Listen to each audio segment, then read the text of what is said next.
Quando eu era criança, eu adorava ir para a casa da minha tia, porque a minha prima, ela tem a mesma idade que eu, e assim, nós duas nunca foi flor que se cheire, sabe? A gente aprontava poucas e boas.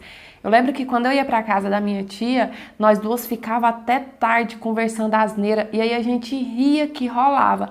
Aquilo a minha tia quase morria de raiva, porque a gente não deixava ninguém dormir. E aí, uma vez eu fui pra lá, eu tava com 13 anos e eu fui pra poder passar o final de semana. E nessa época, eu e a Thalita, a gente estava começando a se interessar por garotos, por namorado, sabe? Essas coisas de adolescente normal. E os meus pais, eles eram muito carrasco com isso, principalmente a minha mãe. A minha mãe falava assim que ela ia começar a pensar em me deixar namorar com 17 anos pra frente. Então, com 13 anos, eu não podia nem sonhar em tocar nesse assunto com a minha mãe. E aí eu fui passar o final de semana na casa da minha tia e eu e a minha prima aproveitou e começou a conversar com o menino da escola. Esse menino, ele era o meu crush e a gente estava combinando de se encontrar naquele final de semana, porque assim, como eu estava na casa da minha tia, então era mais fácil de dar o dibro nos meus pais, né? Se eu encontrasse com ele enquanto eu estivesse lá, os meus pais nunca iam desconfiar. E nisso, a gente estava conversando com esse menino pelo perfil do Facebook da minha prima. E o que a gente não sabia, nem eu nem ela, é que o meu tio, ele tinha a senha dela e ele estava monitorando tudo pelo celular dele com quem ela conversava. Então, assim, ele pegou toda a nossa conversa, ele pegou tudo que a gente falou, ele pegou, sabe, a gente marcando se encontrar, resumindo, tudo que a gente conversou com esse menino, o meu tio viu. Só que ele não falou nada. Eu fui no encontro que a gente tinha marcado, fui eu e a Thalita. Fiquei com ele, fiquei assim, de beijinhos, tá, gente? Nada disso, eu só tinha 13 anos. Voltei toda feliz, porque pela primeira vez eu tinha beijado na boca, nunca tinha acontecido isso antes. E aí, quando a gente chegou de volta na casa dela, a Thalita foi pro banheiro e o meu tio veio todo estranho falar comigo. Nisso ele falou assim, e aí, foi bom? E eu fiquei tentando dar uma de desentendida. Falei assim, o que, tio? Foi bom o quê? Ele pegou no meu braço todo nervoso e falou assim, não se faz de sonsa não, garota. Eu sei muito bem que você tava de safadeza na rua. Isso não vai ficar assim não, tá? E outra, não fala nada pra Thalita dessa nossa conversa, ou então eu vou contar tudo pros seus pais. E eu, assim, toda assustada, sem entender nada, fiquei quieta na minha. Mas eu fiquei pensando o porquê ele estava pedindo para eu não falar nada para a Thalita, sendo que a Thalita estava comigo, a Thalita sabia de tudo o que aconteceu, mas fiquei quieta na minha, né? Afinal, eu não queria que os meus pais soubessem daquilo. Eu sabia que se a minha mãe descobrisse, ela ia me bater sem dó, porque a minha mãe, ela não alisava. Então, assim, fiquei quietinha na minha. Só que depois disso, toda vez que eu ia para casa da minha tia, ele estava muito estranho comigo, sabe? Ele sempre estava com um olhar de quem tá chantageando, num olhar de quem quer dizer assim, você tá na minha mão, você entendeu? E eu notava que ele estava sempre angustiado, querendo falar comigo. Só que a Thalita, ela era um grude comigo. A gente sempre estava junto, então ele não tinha muita oportunidade de falar comigo sozinho. E a minha tia, ela trabalhava fora, ela tinha folga uma vez só na semana, então assim, durante o dia ela não ficava em casa, ela ficava em casa só à noite. E aí teve um dia que eu fui, né, cheguei lá, eu vi que ele tava mais angustiado do que o normal, e eu ainda pensei comigo assim, hoje ele vai dar um jeitinho de falar comigo sobre aquele assunto, porque eu sabia muito bem que ele não tinha deixado isso pra lá. Até que teve uma hora que a Thalita foi tomar banho e foi dito e certo. Ele veio todo nervoso conversar comigo. Ele falou assim, você tá achando que eu esqueci, né? Não esqueci, não. Aquelas conversas, aquela safadeza, tá tudo salvo no meu celular. E eu peguei e falei assim pra ele, tá, tio, mas o que o senhor quer de mim? Tem tempo que eu nunca mais nem vi aquele menino, foi só aquele dia e pronto. E ele pegou e falou assim, não importa, o que importa é que eu tenho essas mensagens e ou você faz o que eu te pedi ou eu vou contar tudo pra sua mãe. E eu, assustada, perguntei mais uma vez, falei assim, tá, tio, mas o que o senhor quer de mim? O que é que o senhor quer que eu faça, né? Foi quando ele começou a passar a mão nas minhas costas de uma forma muito estranha, muito diferente. E falou assim, eu quero que você faça comigo exatamente o que você fez com ele naquele dia do encontro. E eu falei assim, hã? Quê?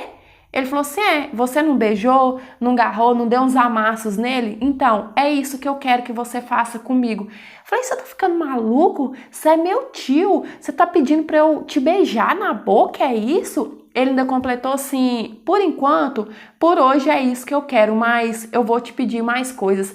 E ou você faz tudo o que eu te pedi, ou então você escolhe. Os seus pais vão saber de tudo, de toda a safadeza. Eu vou mostrar todas essas conversas que tá no meu celular para eles. Eu não falei nada. Eu tava muito assustada porque eu nunca imaginei que o meu próprio tio fosse fazer um tipo de proposta indecente daquela, me chantagear, querer que eu ficasse com ele, beijasse ele, em troca dele não contar que eu tinha beijado um menino da minha idade para os meus pais. Então assim, eu tava muito confusa, eu só juntei as minhas coisas e fui embora. E quando eu cheguei em casa, eu fiquei pensando como que eu ia lidar com aquela situação, o que eu ia fazer, porque eu não queria que a minha mãe descobrisse, eu sabia que a minha mãe ali ia me bater muito, só que também eu não ia ceder àquela chantagem dele, né? Meu Deus do céu, nunca na vida que eu ia encostar a minha boca na boca daquele monstro nojento. Foi quando eu pensei e resolvi que eu ia contar tudo para minha tia, para a mulher dele. Eu não sei por que eu decidi isso, mas eu decidi que ia ser para ela que eu ia pedir ajuda. E aí eu fui, contei tudo, né? Contei que eu tinha dado uns beijinhos nesse menino e que ele tava me chantageando. E para minha surpresa, a minha tia olhou para os meus olhos e falou assim: "Minha filha, eu acredito em você. Não é a primeira vez que eu fico sabendo desse tipo de atitude do seu tio, infelizmente." Só que a minha tia, ela falou assim: "Mas eu queria te pedir para você não contar isso para ninguém. Deixa que eu vou resolver do meu jeitinho." E quando a minha tia me pediu para eu não contar para ninguém, eu já fiquei pensando assim, ela não vai fazer nada, eu já tô vendo. A minha tia vai passar pano para ele, vai ficar tudo na mesma, e eu que vou ter que evitar de ficar vindo aqui, né, para não passar por isso, para não dar a oportunidade dele tentar me abusar de novo. Só que quando passou 3 dias, eu voltei lá na casa da minha tia e ele não tava mais. A minha tia tinha expulsado ele de casa, assim, de uma vez por todas, separou de uma vez, sabe? Nunca mais voltou. E depois daquilo, os meus pais nunca ficou sabendo, nem que eu fiquei com aquele menino e nem da tentativa de abuso do meu tio. E eu nunca entendi o porquê que a minha tia me pediu para eu não contar para ninguém. Eu não sei se foi por vergonha, por medo, foi de certa forma um jeito de defender ele porque ela não gostava, eu não sei. Eu sei que naquele momento que eu contei pra ela, ela acreditou em mim e tomou uma atitude que fosse só mandar ele embora como ela fez, mas pra mim já valeu. Oi, meus amores, tudo bem com vocês? Eu espero que sim. Então, nessa história de hoje, ao invés de trazer uma lição, eu vou trazer uma crítica. Por quê, gente? Uma história dessa não tem como a pessoa tirar uma lição de vida, porque a vítima, ela é uma vítima, não tem como ela evitar de ser assediada, porque o problema é do assediador e não da assediada, ela é só uma vítima e ponto.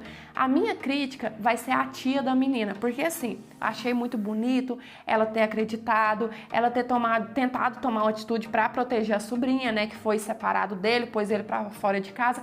Mas para mim, de certa forma, ela passou pano sim, porque ela não denunciando, ela não fazendo com que ele fosse punido daquilo, ela protegeu ele e ela meio que deixou ele livre para fazer isso com outras meninas, porque ele não foi punido, né? Ele não teve penalidade nenhuma, ele não sofreu nada, ele não estava sendo investigado pela polícia, então ele estava livre de fazer isso com outras meninas e às vezes fazer até pior. Então a minha crítica foi essa. Eu acho que essa tia deveria ter denunciado sim, e se você passar por isso, ou alguém que você conhece, ou uma sobrinha, uma filha, sei lá, uma criança, um adolescente, denuncie sim, não passe pano para esse tipo de pessoa, tá? Não deixe essa pessoa livre e impune para fazer isso com mais meninas, com mais pessoas e às vezes fazer de uma forma até pior, tá certo? Mas tirando isso, eu espero muito que vocês tenham gostado dessa interpretação de hoje. Deixe seu joinha, que é muito importante aqui para o crescimento do canal. Eu tô sempre falando, gente, porque realmente é importante. Se inscreva se ainda não for inscrito para fazer parte aqui do nosso cantinho. Ativa o sininho de notificação para o YouTube te avisar toda vez que eu postar história nova. Me siga lá no Instagram, é esse que tá passando aí na sua telinha. Lá eu fico muito mais pertinho de vocês. E se você quiser me enviar a sua história para eu estar lendo, analisando e quem sabe ela aparecer aqui no canal, é nesse meio que tá passando aqui na sua telinha. Lembrando que o nosso canal é interpretação de histórias de vida, não é conto erótico nem nada do tipo, e as histórias que aparecem aqui, elas são reais, baseadas em fatos reais e tem muitas fictícias. A minha intenção não é enganar ninguém, por isso eu sempre deixo isso muito claro no final de todas as histórias, tá? A minha intenção aqui é trazer entretenimento para vocês, uma troca de experiência e muitas histórias deixam até uma lição de vida no final, tá certo? E é isso. Um beijão, fica com Deus, fique em paz, até os próximos. Tchau! Fui!